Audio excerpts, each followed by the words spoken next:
Good afternoon, Pittsburgh Steelers fans. Welcome back to Blitzburgh Legacy. Today we're going to be going over and discussing the initial 8 roster cuts made today by the Pittsburgh Steelers. Most of these players were expected to not make the final roster cut, but there is one that I was a little bit disappointed by, and I will be discussing that later. I'll also be talking a little bit about our past 3 preseason games. However, I will be mainly discussing that more in detail in another video going over my thoughts on the Steelers' preseason performances. So, let's get right into it. On the defensive side of the ball, we have the following players that have been released from the 91-man roster. And also, remember this is going down to an 83-man roster, and that Julius Welschoff does not count against the 90-man roster because he is an international player from Germany. The first player is a defensive lineman, Marquis Spencer. Now he's a defensive lineman, Marquis Spencer, and then linebacker Kiava Tizino, and lastly, defensive back Keandre Thomas. Based on their preseason performances, this shouldn't be too much of a surprise to anyone. None of these names really popped up or showed up on the screen at any moment throughout our 3 preseason games. And if you watch the full replays of these games, you will notice that they aren't really making any plays worth noting. Starting with Marquis Spencer, he was a player added for depth at the nose tackle position. However, he saw limited snaps during his last 2 preseason games and didn't do enough to stand out. As for Keandre Thomas, he struggled in the preseason, particularly in the final game against the Lions, where he allowed several key receptions late in the game. His performance under pressure ultimately contributed to his release.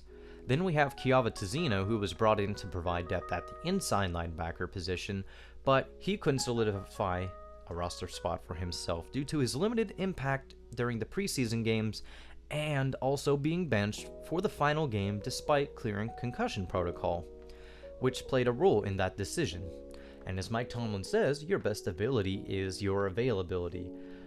But if you aren't on the field making plays, then it doesn't really help contributing to you staying on the roster. Now, moving on to the offense, we have receiver Jacob Copeland, and he was a player that managed to stay on the roster throughout the summer and training camp, but he was one of those lesser involved players and just received 1 target in the preseason finale. His lack of involvement in key moments likely led to him being released. Next up is Tyler Beach, who is an offensive lineman who worked as a third-team left guard during training camp but didn't make a significant impact. His preseason performances showed the same level of production, which simply isn't strong enough to warrant a spot on the roster. Devery Hamilton is another offensive lineman released today by the Steelers. Hamilton played primarily as a third-team left tackle and also took some snaps at the right tackle position. Now, Hamilton did stand out in the preseasons, but for the wrong reasons. He allowed 2 sacks in the game against the Lions, which simply cannot happen when you are at the bottom of the depth chart competing for a backup role. Then there's TJ Luther, who is a wide receiver and was another late addition to the roster during the final days of training camp. Unfortunately, he didn't manage to catch a pass in the 2 preseason games, including a notable missed opportunity for a touchdown against the Buffalo Bills.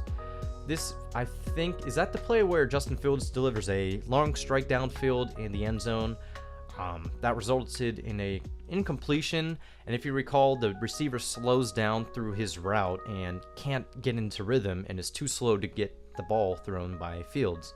Many experts have concluded that if he had not slowed down on that play, that this would have resulted in the receiver being in position to catch the touchdown. Correct me if I'm wrong, but I'm pretty sure that's the play that was the missed opportunity there.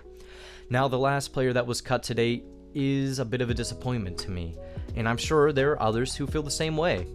I really enjoyed watching this player, however, it isn't entirely unexpected. Of course, I'm talking about Daijun Edwards, and he's a free agent running back who came out of Georgia. And he was known for solid contact balance and his ability to contribute on special teams, which initially made him a potential asset for the team. However, his playing time was limited in training camp, and he received significantly fewer carries than other running backs on the depth chart. Of course, he was also facing a lot of competition from other running backs who had no chance of being cut. Obviously, those being Najee, Jalen Warren, and Cordell Patterson, who was going to be the de facto kick returner for the Steelers this season. While Patterson didn't field any returns this preseason, I'm pretty sure we can all say that his reputation precedes him, and it made a lot more sense for the Steelers to give other opportunities to the players in the preseason to determine who might make a valuable backup if Patterson becomes unavailable due to injury.